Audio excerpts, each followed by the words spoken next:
Welcome to Here for the Health of It. We are doing a recap today of what our first season looks like. Hard to believe we did 30 episodes this year. But we thought it'd be cool if we talked a little bit about some of our favorite moments and then dive into what we're looking at next year for season 2.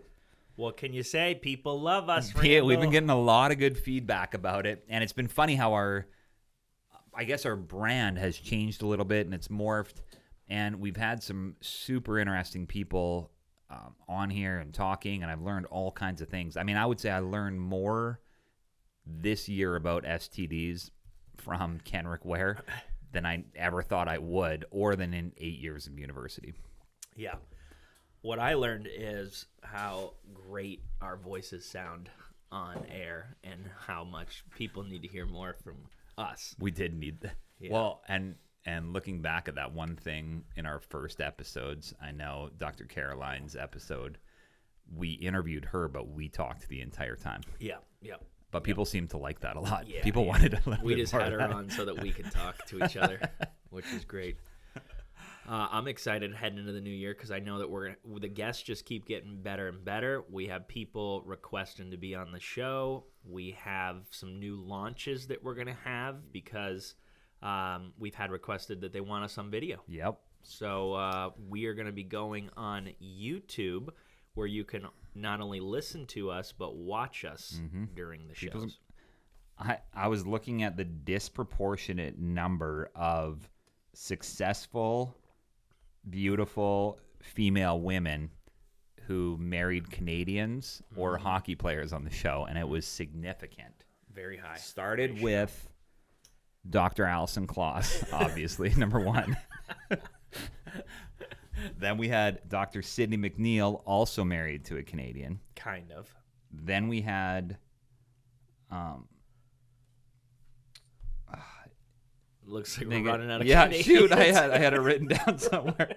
You just had your wife. No, Megan Davidson was married to a Yeah. Canadian. And then Karis is married to a hockey player that was almost Canadian. Or we might have mixed those up. One of them was Canadian, maybe not. Who knows? But We're not exactly sure, so there was a lot of sorry if we hockey. got that wrong. But yeah, it was surprising how many successful women business owners married hockey players or Canadians. Yep. Why do you think that is? Why not? I mean, mainly because we weren't asking people if they married soccer players or football players. Right. I don't know why that is. Maybe it's just because it's the only people that we asked. Maybe it was me booking the guests, and that was one of the prerequisites. That information. We have a pretty exceptional group of mental therapists and physical therapists in the city. It's been interesting because I didn't know a lot of the specialties and the ways that they specialized in until we actually had them in the podcast and talked about that. Ashley Young, and I'm going to have to look at this and confirm this, but I believe, and I can go through the top podcast, the top listened to. Oh, the number one most listened to podcast in 2021. As of right now, episode 23, Megan Eisman. Wow. One more listen than Ashley Young, episode number 8, followed closely by Samuel Jardine. I think it's probably because of who Megan Eisman ended up marrying in 2021. That's a good point. That's a good point. Yeah. And actually something about her that I appreciate is that she really promoted it too. She would aggressively text and tell people they need to listen to the podcast. Yep. But then she would act like she's surprised that people were listening to it, even though she just texted it to them and told them they need to. She just secretly wants to be on here as much as possible. I'll tell you what, we went on a good run with women's health. I mean, we talked a lot, not only mental health, but then we started getting into pelvic floor work. Yep. We talked to the sex therapist, which also had some items that we weren't sure that were appropriate. Was allowed. We had our awesome Rachel have to do some censoring on our Instagram page. You guys can check that out. And then we went into lactation, which was pretty cool. Love that. Staying on trend there with just giving the women what they want. I mean, I think that's when people see us, Randall, they just think These guys give women what they want. We do have a 69% female viewing ratio, Yes. according to our analytics. Yes, and honestly, I haven't looked at it, but we've had more women on the show than men, correct? For sure. Yeah, we haven't had that many men on the show. And this year, I know some people have been asking, you mentioned bringing a tattoo artist on at some point maybe. Is this the year that you're going to get a tattoo? I might. So watch out 2022. If I do, I think Here for the Health of It podcast would need to come watch me. Yeah, I think we'd do it Get a little maybe behind on the the scenes show. or on the show, something. That'd be cool. I like that. So we got our YouTube page that we're going to be launching this year. Yep. We have a website in the works so that people can go pretty soon here to our website and then be able to look at all the episodes, some behind the scenes, bloopers. If people are thinking of guests that they think are local stars, celebrities, movers and shakers, they can go right on there and drop us a message, and then we can get them on the show. Yep, and we're looking into the possibility of having a whole new podcast studio possibly later this year too. So that may look a little different, sound a little bit different. Yeah, all good stuff. Yeah, we're excited. So we appreciate everybody who's been listening. We hope that you enjoy it. We know that some of you pick and choose and decide which ones. If you have any feedback, any guests that you'd like to have on, we'd love to hear about that too. Sponsorships. I mean, sponsors are just reaching out to us. Yeah. To pay.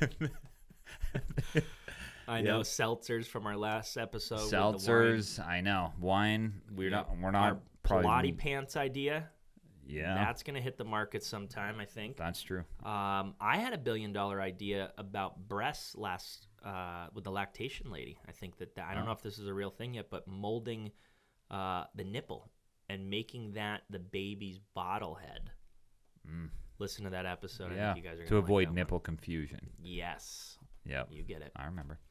Okay. Well, that's all I have right now. Yep. Anything to add? This is going to be our best year yet. Best yet to come. We're going to mash up some clips so you guys can see our favorite clips of the year, and looking forward to 2022. Here we go. Oh, and we're going to do a new jingle.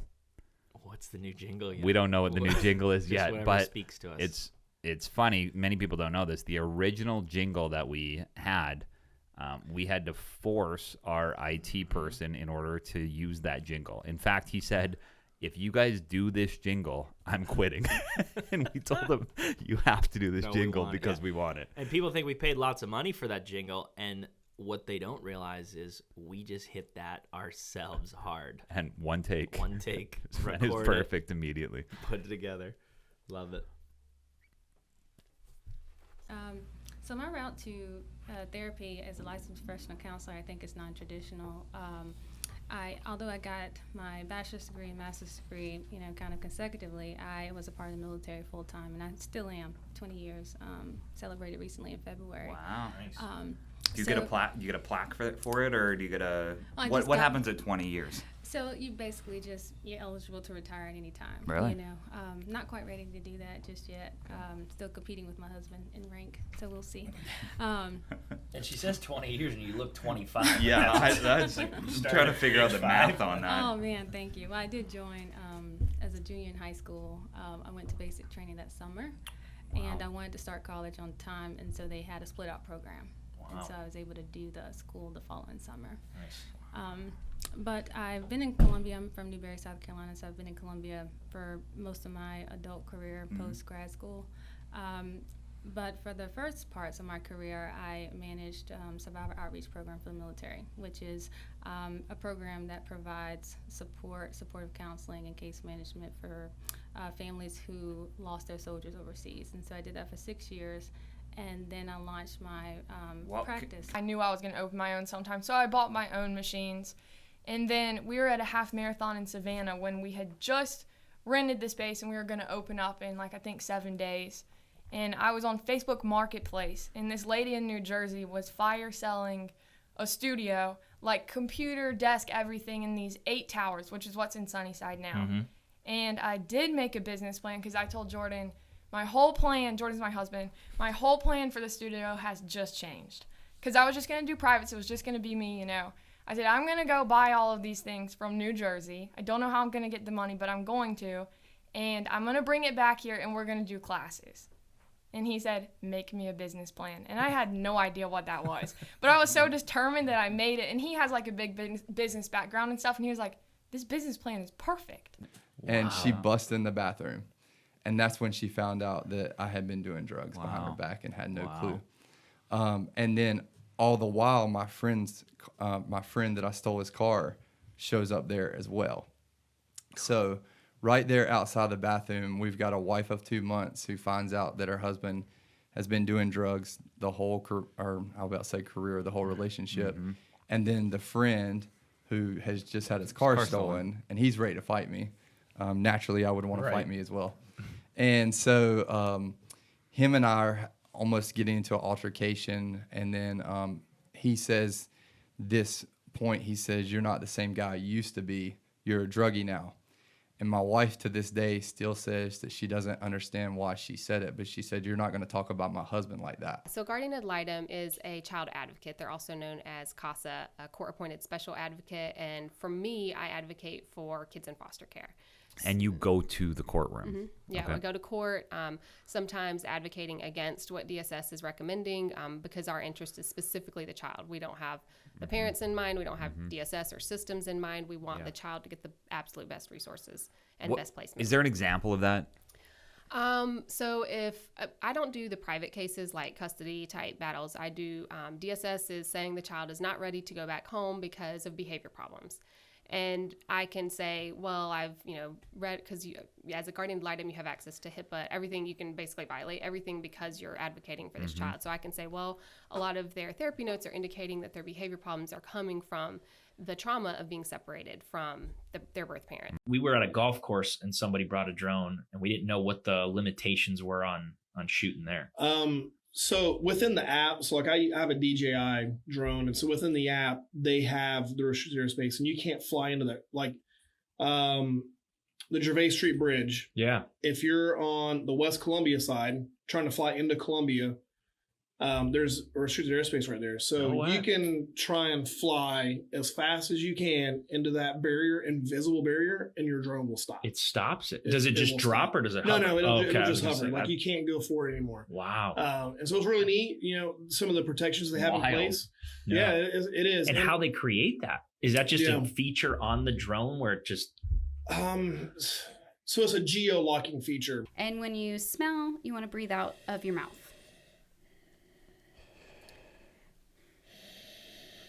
And don't be scared. Put your nose right in there. In and blowing at the same time? Do you breathe and blow at the same time? So there's two different thoughts. There's two different thoughts. So you can have your mouth open while you're smelling. You can also keep it closed and kind of breathe out your mouth. When you're smelling whiskeys or anything like that, you don't want to smell it too aggressively because the alcohol will literally burn off your smell. Right. Yeah. But with wine, it's more just like putting your nose in there and giving it a good whiff. And so for me, I always talk about fruit characteristics, and I talk about some florals, and then I talk about whatever else is going on in that wine.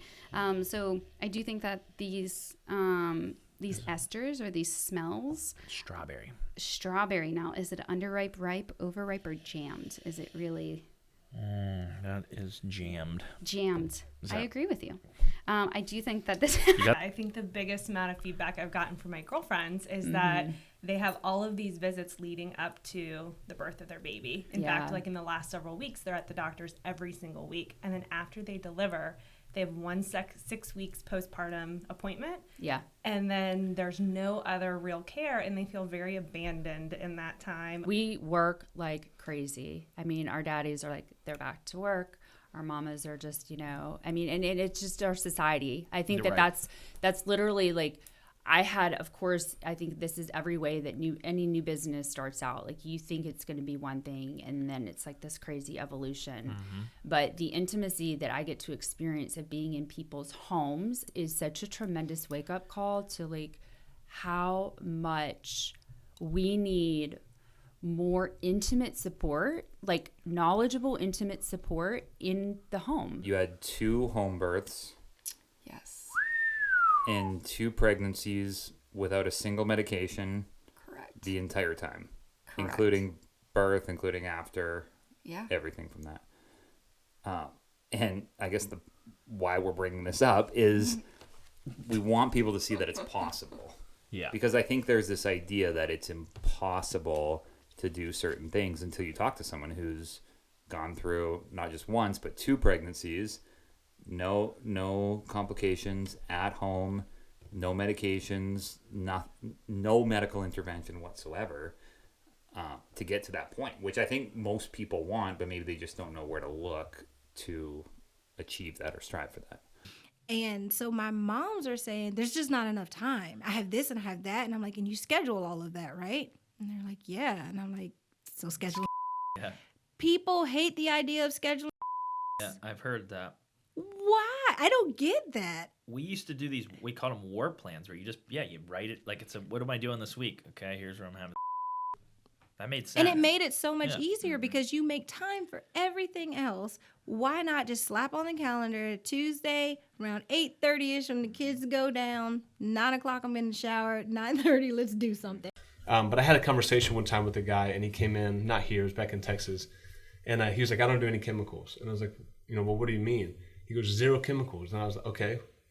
Like Apple is chemical, water, H2O, right. H2, like there's chemicals and everything, so I don't do any of them. I was like, I don't know what to tell you. So that's, we just kind of sat there for a while. I was diagnosed when I was 26, and goodness, it was a very difficult thing to diagnose.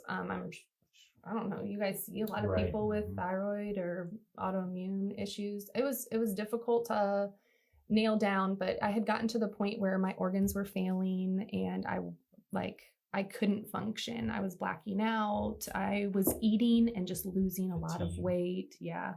And honestly, even like psychosis and mental breakdowns, like I just couldn't. I know that that's hard to believe because I'm so stable now. That's a good question. And so as far as the numbers, I would say the statistics really shake out by really racial or ethnicity demographics and the way that you have sex. So for example, here locally and it mirrors really throughout the country, is men who have sex with men, which is really kind of the less stigmatizing way of saying homosexual or gay men. Men who have sex with men, particularly Black men who have sex with men. This is going to be pretty startling, but it's close to 50% of Black men who have sex with men, not just in Columbia, but across the country. So yeah, I mean, it was have what 50% have HIV. Have HIV. No. Yes, even in Atlanta, it was a study that came out that if you and someone made the point that you could flip a coin in the Atlanta area. Now, I will say complex cases, and this is where ethics always comes in. Is we have had, at least in the time I've been there, maybe 3 different cases where mom is brain dead and has a fetus that's close to term but not there. And so there's always been, that's where we have to work really close with the family to decide, do they want to keep mom in a comatose state as an incubator while the fetus gets to viability, which is usually around 26 weeks. Wow, well, that's wild. Yeah. And we, within the past 3 months, we've had someone whose family said, yes, we're electing to keep, put her on a breathing tube, keep her heart pumping with whatever, medications you need to, because it's tragic that we've lost mom, but if there's any chance to preserve the life of the fetus, we would like to. And so that has happened, several times during my last 6 years. I was getting ready to go to the Army. Yeah. Because I was an Army guy, in my mind, that's where I wanted to go. And so I had a full ride, and then I ended up going to Fort Jackson. I was sneaking to go to Fort Jackson to go into the Army because I didn't think I was college material. I had pretty good grades, but back then in those days, everybody went into service. Yeah. So my high school coach, the assistant coach, George Glamp, who is a famous coach here in Columbia, I don't know how he found out that I was at Fort Jackson, and he got me out of the training room. I was in my undershorts. He pulled me out and he said, "You're going to Carolina." He drugged me out of there. He said, "You're going to Carolina and you're going to be a starter and you're going to be a great ball player. You're going to get drafted. You're going to play for Chicago Bulls for a while. And after that, I don't know what you're going to do, but you're not going in the Army."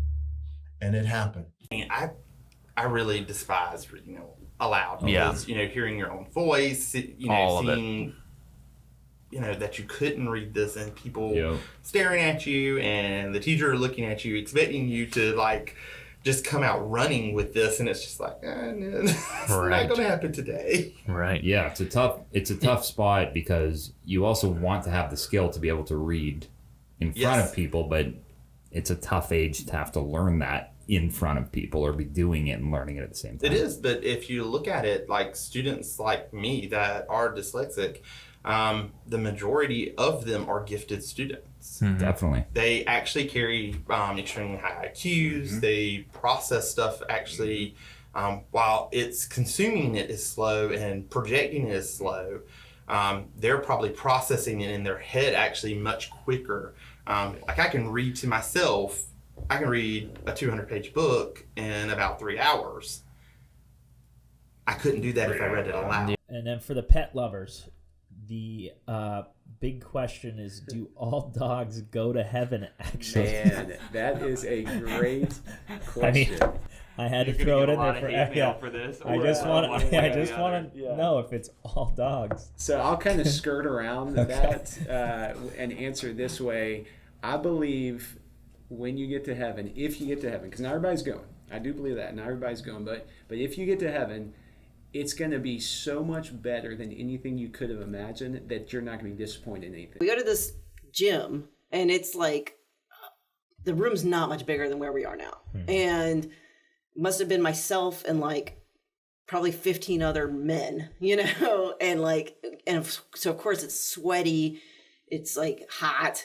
And I just remember breaking going for a guard break here.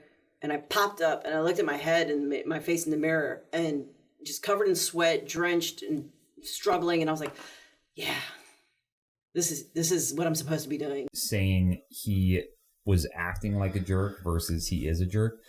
So, some people will take a specific feeling and attach it permanently to somebody instead of in that moment. So instead of just saying he was acting like a jerk, it turns into he was a jerk because of one action. Right. So my recommendation would to say, when you did this, I wouldn't even label it or give it a name or give it an adjective. I would just name the behavior.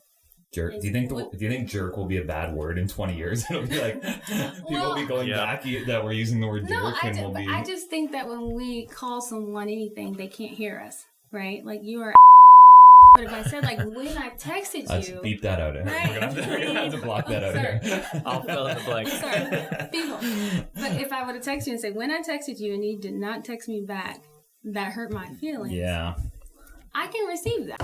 It's a huge difference in pay with prostitutes as far as if they use protection or not, as far as clients that. So it was an interesting study where a researcher actually interviewed prostitutes and asked them about their income stream and how much money did you get per sex act, and to the tune of a few $100s more for not using protection. So you have people who would engage with prostitutes. They would pay more to not use protection because they would feel like perhaps it was twofold. I mean, maybe it's the natural feeling, but it's also it's a lot of literature about people when people use condoms. It's kind of a mental reminder that perhaps they're doing something wrong or perhaps they're stepping out on their wife or husband. So the condom really becomes kind of this stigmatizing for some people because it's an admittance that I shouldn't be doing whatever I'm doing. And so they would pay more. So actually, the prostitutes would verify. Some would say, well, they lose money from having safe sex. I think a rule of thumb in general in journalism is 3 sources.